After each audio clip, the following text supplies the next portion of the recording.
तो पिछले लेक्चर में बच्चों हमने आपसे बात किया था लास्टली में फैक्टर्स अफेक्टिंग रेजिस्टेंस तक डिस्कस किया था, जिसमें इसका एक्सप्लेनेशन बाकी था। फर्स्ट वन में क्या था, लेंथ ऑफ द कंडक्टर। तो चलिए सीधा एक्सप्लेन ही करते हैं।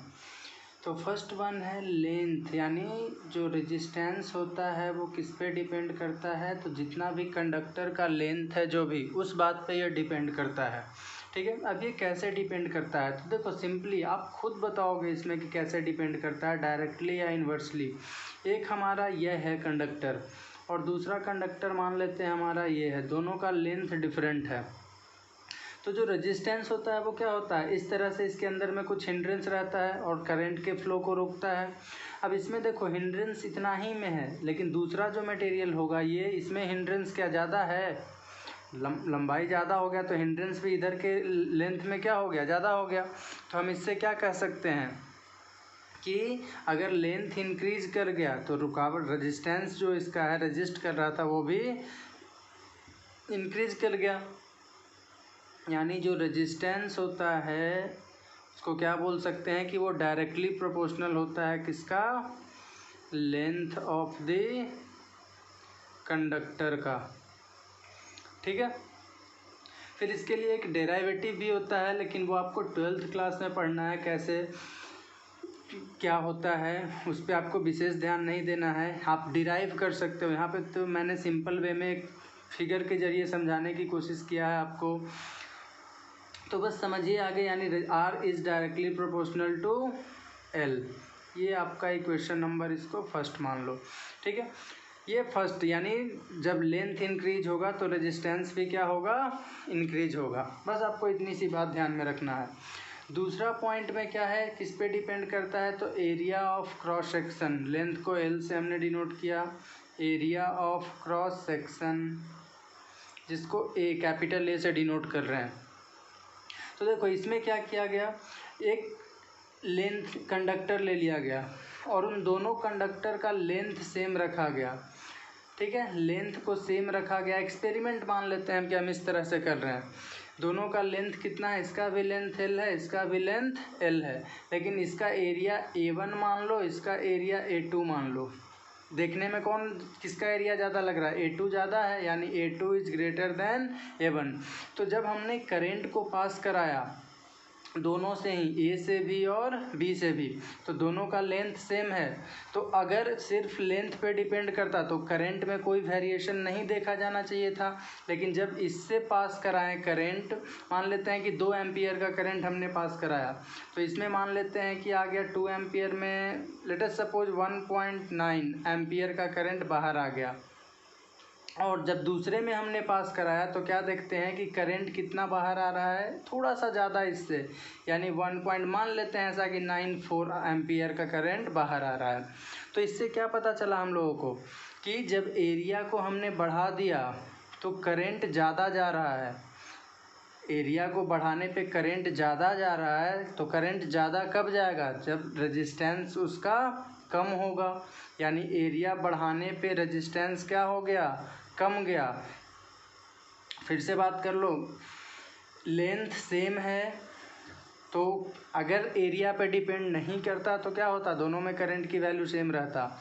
लेकिन क्या देखा गया इसमें कि जिसका एरिया ज़्यादा था उसमें करंट की वैल्यू ज़्यादा आया, तो करंट ज़्यादा किस में होगा, जिसमें रेजिस्टेंस कम रहेगा। यानी यहाँ से हम कह सकते हैं कि जो रेजिस्टेंस होता है वो इन्वर्सली प्रोपोर्शनल है किसका, एरिया ऑफ क्रॉस सेक्शन का। एरिया ज़्यादा तो रेजिस्टेंस कम, रेजिस्टेंस कम तो करंट ज़्यादा। ठीक है, तो ये दूसरा फैक्टर हो गया, किस पे डिपेंड किया, एरिया ऑफ क्रॉस सेक्शन पे। तीसरा हम लोग लेकर के चलते हैं nature of conductor, nature of conductor पे, कंडक्टर।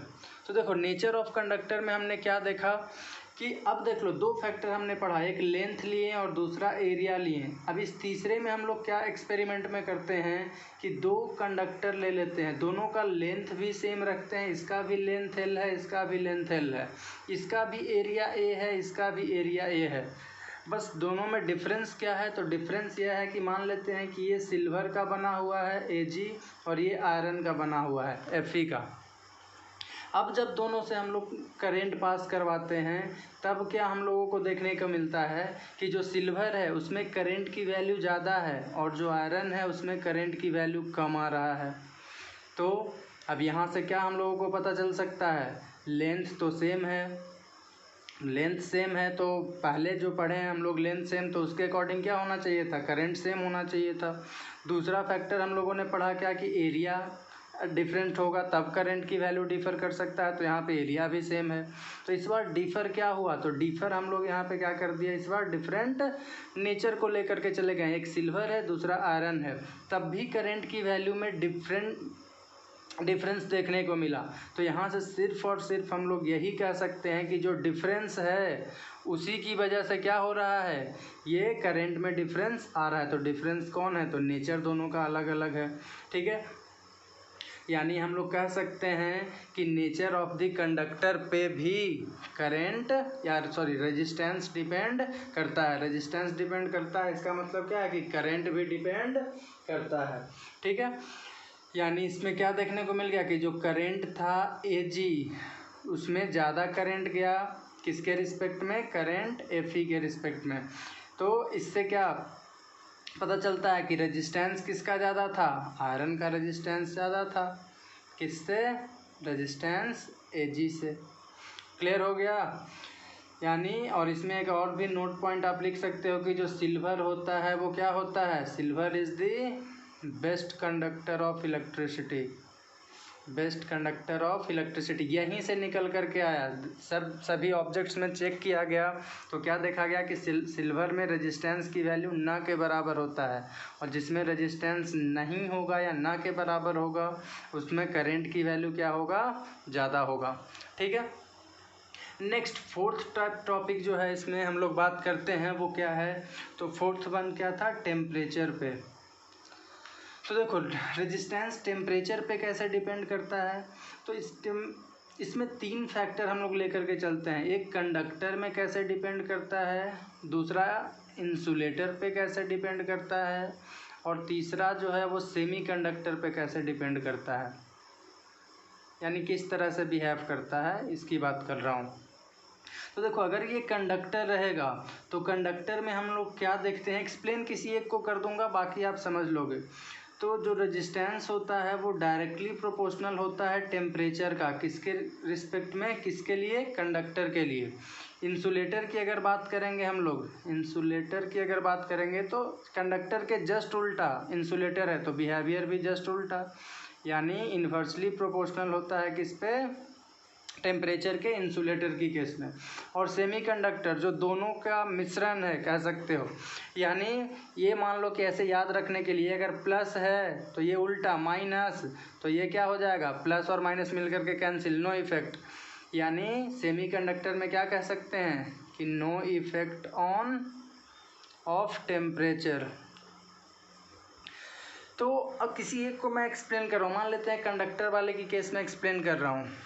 तो देखो बिल्कुल कंफ्यूज मत होना, जब भी टेम्परेचर को हम लोग इंक्रीज़ करते हैं तो रेजिस्टेंस कैसे इंक्रीज हो जाएगा, और रेजिस्टेंस इंक्रीज होगा तो करंट की वैल्यू डिक्रीज कर जाएगा। तो देखिएगा सिंपल सा टर्म में मैं आपको एक्सप्लेन करने की कोशिश करता हूँ। ये क्या है, हमारे पास एक कंडक्टर है, इसमें कुछ ना कुछ ये सब अंदर में रेजिस्टेंस होगा, ये जो हिंड्रेंस पैदा कर रहा होगा। अभी इसका कुछ ना कुछ मूवमेंट भी होगा, लेकिन जैसे ही टेम्परेचर को हम बढ़ा देंगे, अभी मान लेते हैं टेम्परेचर जो था वो लो था कुछ, ठीक है। अब दूसरे केस में हम लोगों ने क्या ले लिया, इसमें टेम्परेचर इसका क्या है, हाई है। तो जब टेम्परेचर हाई कर देंगे तो जो भी ये अगर मान लेते हैं अभी जो इसके अंदर में हिंड्रेंस पैदा कर रहा था वो धीरे धीरे अगर मूव कर रहा था, तो इस सिचुएशन में क्या हो जाएगा, उसका स्पीड काफ़ी तेज़ी से होने लगेगा। अब समझो कहाँ पे चलना ज़्यादा आसान होगा, जब धीरे धीरे चल रहा है लोग तब आसान होगा, या तेज़ी से इधर उधर भाग रहा है तो टकराने की चांसेस ज़्यादा रहेगा। यानी सिंपली कह सकते हैं हम लोग कि यहाँ पे स्पीड बढ़ जाने की वजह से वो सिंपली एक डायरेक्शन में करंट कब फ्लो करेगा, जब वो एक डायरेक्शन में जाने की कोशिश करेगा, लेकिन इसका स्पीड इतना ज़्यादा हो गया था कि वो एक डायरेक्शन में मूव करने में उसको टाइम लग गया। ठीक है, यानी वो मूव करना तो चाह रहा है लेकिन हाई टेम्परेचर की वजह से उसके अंदर में एनर्जी इतना ज़्यादा आ गया है कि वो एक डायरेक्शन में मूव करने की कोशिश तो कर रहा है लेकिन कर नहीं पा रहा है। इस तरह से आप समझ सकते हो, बिल्कुल बेसिक अंडरस्टैंडिंग की बात कर रहा हूँ मैं। ठीक है, तो क्या देखें कि जब टेम्परेचर हम लोगों ने इंक्रीज कर दिया तो जो इलेक्ट्रॉन्स था इसके अंदर में वो एक डायरेक्शन में जाने में उसको परेशानी होने लगा। ठीक है, परेशानी होने लगा मतलब क्या हुआ कि रजिस्ट कर रहा है, और रजिस्ट कर रहा है मतलब क्या है, रेजिस्टेंस है। तो टेम्परेचर बढ़ाने से क्या हो गया, रेजिस्टेंस की वैल्यू बढ़ गया। ठीक है, और रेजिस्टेंस की वैल्यू बढ़ जाएगा तो करंट की वैल्यू घट जाएगा। उसी तरह से दूसरा जस्ट उल्टा, तीसरा में नो इफेक्ट। आपको बस ये ध्यान रखना है अपने सिलेबस के लिए। नेक्स्ट आगे में मैं ओम्स लॉ के बेसिस पे कुछ ग्राफ बता दे रहा हूँ, graph based on Ohm's law. ठीक है, तो सबसे पहला ग्राफ, जैसे मान लेते हैं कभी आपको दे दिया भी आई ग्राफ, वाई एक्सिस पे भी एंड एक्स एक्सिस पे आई, तो इसका मतलब क्या होता है, देखो भी बराबर आई आर था, तो सिंपल इसका ग्राफ जो होगा वो ऐसे चला जाएगा, स्ट्रेट लाइन। ठीक है, आप सोल्व भी कर सकते हो, सब पढ़े होगे 9th क्लास में ही सिंपली। तो यहाँ पे मतलब हम क्या कह सकते हैं कि अगर आपको ध्यान यहाँ पे क्या देना है, मैं उस पर बात कर रहा हूँ। आपसे क्वेश्चन पूछ देगा कि slope of V I curve क्या बता, वी आई ग्राफ क्या बताएगा आपको, यानी slope of V I graph ये किस चीज़ की वैल्यू देता है। तो स्लोप का मतलब आपने पढ़ा होगा कि स्लोप क्या होता है, परपेंडिकुलर अपॉन बेस होता है। स्लोप जिसको tan थीटा भी लिखते हैं, और ये बराबर होता है p अपॉन बी। ठीक है, होने का तो और भी बहुत कुछ होता है, और भी हम लोग लिख सकते हैं कि चेंज इन एक्स अपॉन यानी d y upon d x भी होता है। ठीक है, और भी अगर चाहो तो इसको और भी क्या लिख सकते हो, limit delta x tends to 0 del y upon del x, ऐसे भी लिख सकते हो। ठीक है, लेकिन आपको इतना ध्यान देने की ज़रूरत नहीं है, बस आप इतना ध्यान में रखो यहाँ पे क्या है कि परपेंडिकुलर अपॉन बेस। तो परपेंडिकुलर इसका क्या है, देखो तो ऊपर में ये भी है, तो भी यानी ऊपर में क्या हो जाएगा भी अपॉन, नीचे में क्या हो जाएगा ये अपॉन बेस, बेस यही है इसका, तो बेस में कौन है ये आई, तो भी अपॉन आई। तो इसका मतलब कि भी आई ग्राफ जब रहेगा तो भी अपॉन आई की वैल्यू देगा, और भी अपॉन आई क्या होता है, भी बराबर आई आर था हमारे पास, तो भी अपॉन आई बराबर हो जाएगा क्या, आर, यानी यह किसका वैल्यू देगा हमें, रेजिस्टेंस की वैल्यू देगा। क्लियर है, भी आई ग्राफ का स्लोप हमें किसका वैल्यू देता है, आर की वैल्यू देता है। वही अगर दूसरा इसको जस्ट उल्टा तुम कर देते हो, आई भी ग्राफ कर दो इसको भी आई को उठा करके, तो जब आई भी ग्राफ तुम कर देते हो तब ये किसका वैल्यू देगा, देखो तो भी आई का मतलब भी अपॉन आई हमने बोला। अगर इसका स्लोप तुम निकालते हो, ग्राफ सेम रहेगा, कोई चेंजिंग नहीं, लेकिन इसका अगर स्लोप निकालते हो तो फिर से परपेंडिकुलर अपॉन बेस करके देखो, तो परपेंडिकुलर में इस बार कौन आ गया, तो परपेंडिकुलर में इस बार आई है। ठीक है, यानी आई अपॉन भी, और आई अपॉन भी क्या हो जाएगा, जस्ट इसका उल्टा करो तो आई अपॉन भी अगर करते हो तुम तो किसका वैल्यू दे देगा, 1 अपॉन आर का, यानी ये रेसिप्रोकल ऑफ रेजिस्टेंस। और 1 अपॉन आर क्या पढ़े थे पिछले क्लास में, कंडक्टेंस, यानी जी होता है ये। तो बस आपको कंडक्टेंस का टर्म नहीं पढ़ना है 10th क्लास में, लेकिन फिर भी आप ध्यान में रखोगे कि जब भी आई ग्राफ रहेगा तो वो उसका स्लोप रेजिस्टेंस की वैल्यू देगा, और जब आई भी ग्राफ रहेगा तब उसका स्लोप 1 अपॉन आर की वैल्यू यानी रेसिप्रोकल ऑफ रेजिस्टेंस की वैल्यू देगा, और जिसको क्या बोलते हैं, कंडक्टेंस। एक और भी ग्राफ मैं टेम्परेचर से रिलेटेड आपको बता देना चाहता हूँ यहाँ पे। जैसे मान लेते हैं कभी कभी क्वेश्चन इससे रिलेटेड पूछ देता है, तो लेट अस सपोज ये भी था और ये आई था, बहुत ही सिंपल है, कंडक्टर के लिए ही आपसे पूछेगा तो पूछेगा। अब ये मान लेते हैं कि एक यह है, दूसरा मान लेते हैं ये बी, इस तरह से दिया गया है, इसमें टेम्परेचर मान लेते हैं T1 है, इसका टेम्परेचर मान लेते हैं T2 है। आपने क्या पढ़ा कि कंडक्टर के लिए कि जिसका स्लोप, ये स्लोप है इस तरह से, तो ये किसकी वैल्यू दिया, रेजिस्टेंस का। अगर मान लेते हैं स्लोप की वैल्यू और बढ़ा देंगे हम, तो स्लोप की वैल्यू और बढ़ा देंगे तो क्या रेजिस्टेंस की वैल्यू बढ़ जाएगा, बिल्कुल बढ़ जाएगा। समझने की कोशिश करो, अगर स्लोप की वैल्यू तुम बढ़ा देते हो तो क्या होगा, रेजिस्टेंस की वैल्यू बढ़ जाएगा। यानी हम लोग क्या कह सकते हैं, क्यों बढ़ जाएगा समझ रहे हो, V अपॉन आई। देखो V बड़ा हो जाएगा स्लोप बड़ा हुआ तो, और I की वैल्यू छोटा हो गया तो ऊपर में बड़ा नीचे में छोटा, इसका मतलब कि नेट क्या बनेगा, ये बड़ा ही बनेगा। ये सिंपल सा न्यूमरेटर डिनोमिनेटर का खेल है। तो भैया अब ये दो टेम्परेचर दिया T1 और T2। अब आपसे इसमें पूछ दिया कि रेजिस्टेंस किसका ज़्यादा है, A का कि B का। ठीक है, कंडक्टर A है और ये कंडक्टर मान लेते हैं B है, या मटेरियल कुछ भी आप यहाँ पे जो इच्छा करे आपका वो समझ लो कि एक लाइन है या कंडक्टर है, जो आपको समझना है समझ सकते हो।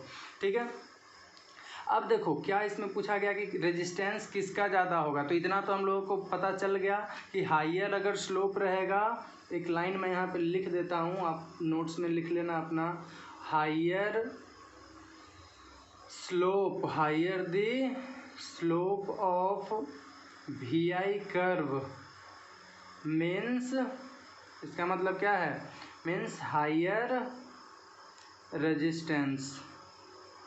हाइयर स्लोप का मतलब क्या हो गया, हाइयर रेजिस्टेंस हो गया। क्लियर है इतना।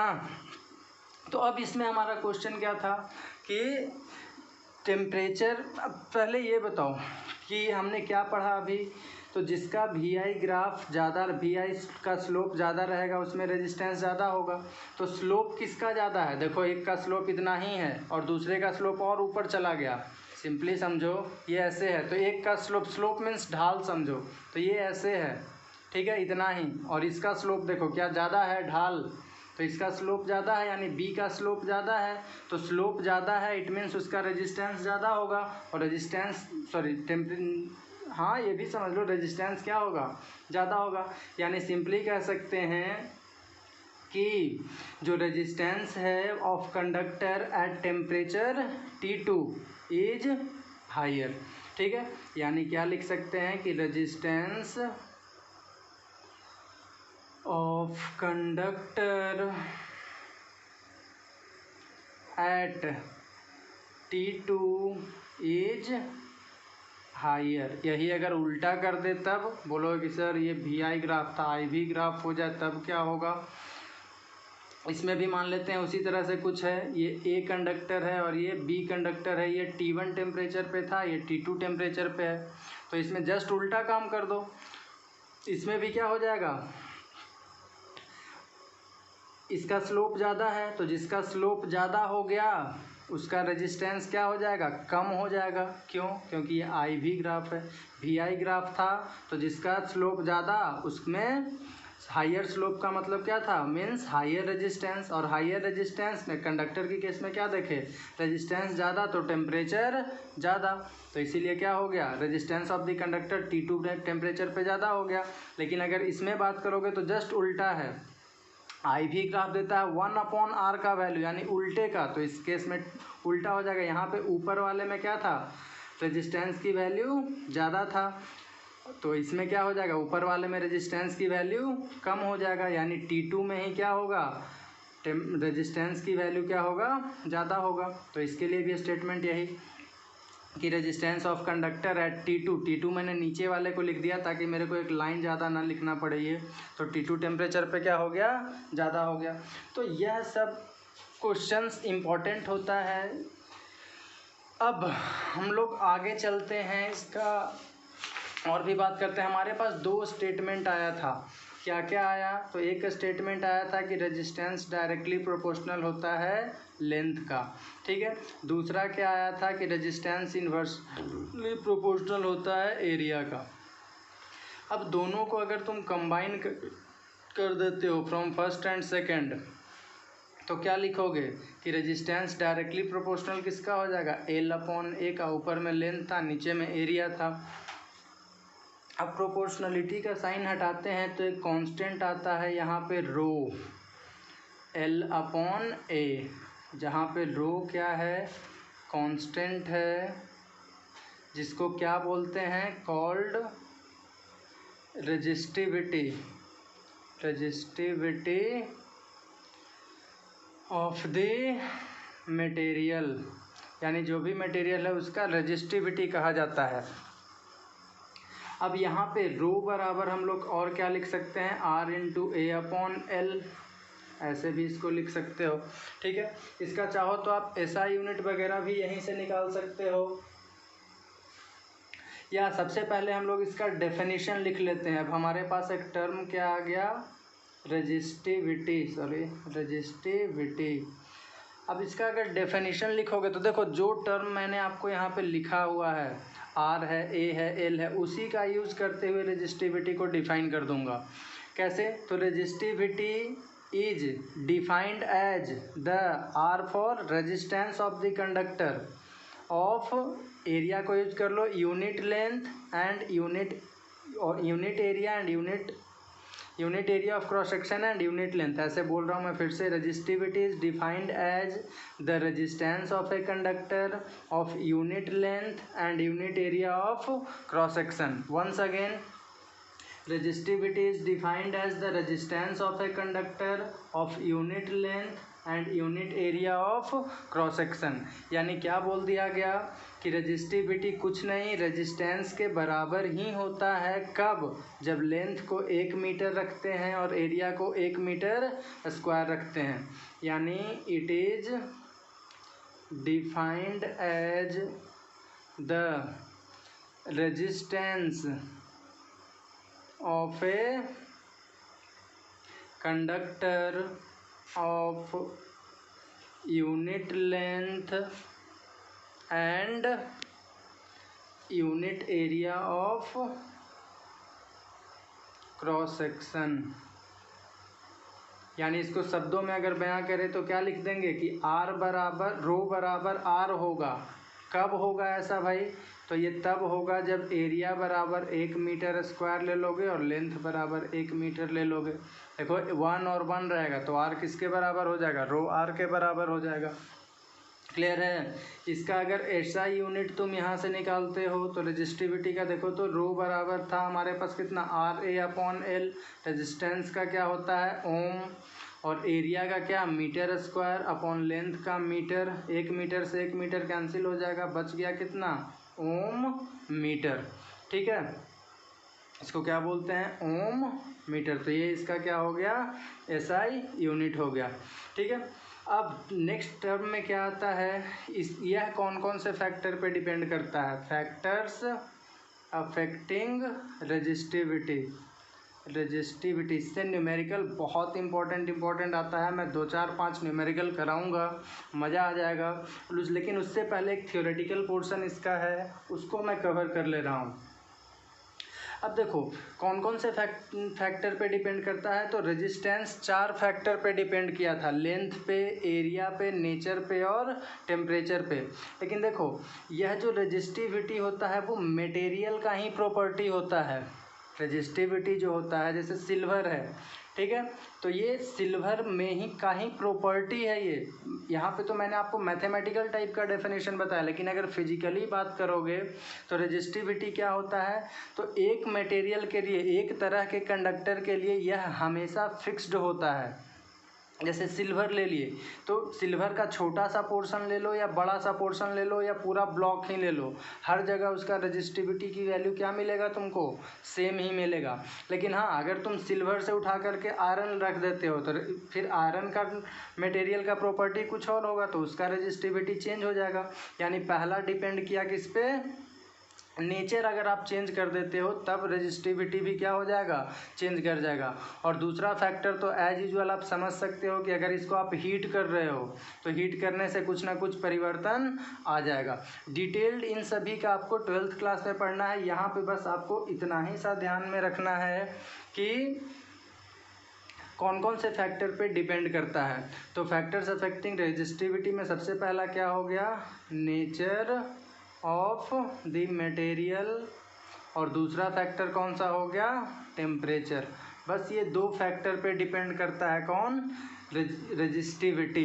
क्लियर है। हाँ, इसको रो बोलते हैं, RHO, ध्यान में रखिएगा। ठीक है, अब नेक्स्ट पॉइंट पे हम लोग क्या चर्चा कर रहे हैं, जैसे देखो रेजिस्टेंस का उल्टा हमने क्या लिखा था, कंडक्टेंस। तो उसी तरह से रेजिस्टिविटी का भी उल्टा होता है, जिसको क्या बोलते हैं, कंडक्टिविटी, जिसको सिग्मा से डिनोट करते हैं। ठीक है, इसको क्या बोलते हैं, सिग्मा, SIGMA। बस ऐसे करो और इसको ऐसे थोड़ा सा कर दो। ठीक है, सिग्मा। तो रेजिस्टेंस का उल्टा कंडक्टेंस था। R बराबर क्या लिखे थे, 1/G, या G बराबर 1/R। तो यहाँ पे क्या हो जाएगा, उसका जस्ट उल्टा कर दो, यानी कंडक्टिविटी का रेसिप्रोकल क्या हो जाएगा, रेजिस्टिविटी। तो 1/ρ। और यहाँ से लिख सकते हैं 1/ρ का वैल्यू कितना अभी पढ़े, ρ बराबर RA/L। तो इतना ρ की जगह लिख दो RA/L। L कहाँ चला जाएगा, ऊपर में। तो सिग्मा के लिए भी एक फॉर्मूला हमारे पास निकल के आ गया। इसका भी चाहो तो तुम SI यूनिट निकाल सकते हो, ऊपर में मीटर, नीचे में ओम, और ये क्या हो जाएगा, मीटर स्क्वायर। 1 मीटर से 1 मीटर कैंसिल, तो ऊपर में जाएगा तो ओम -1 और मीटर -1। क्लियर है। तो ये हम लोगों ने आज पढ़ा इतना सारा बात। अब अगले क्लास में हम बात करेंगे इसी से रिलेटेड कुछ बातें, और इस पे न्यूमेरिकल्स की चर्चा कर लेंगे कि किस तरह से न्यूमेरिकल पूछा जाता है। बहुत ही इम्पोर्टेंट न्यूमेरिकल्स कराऊंगा। तो अभी के लिए इतना ही दोस्तों। जय हिंद, जय भारत।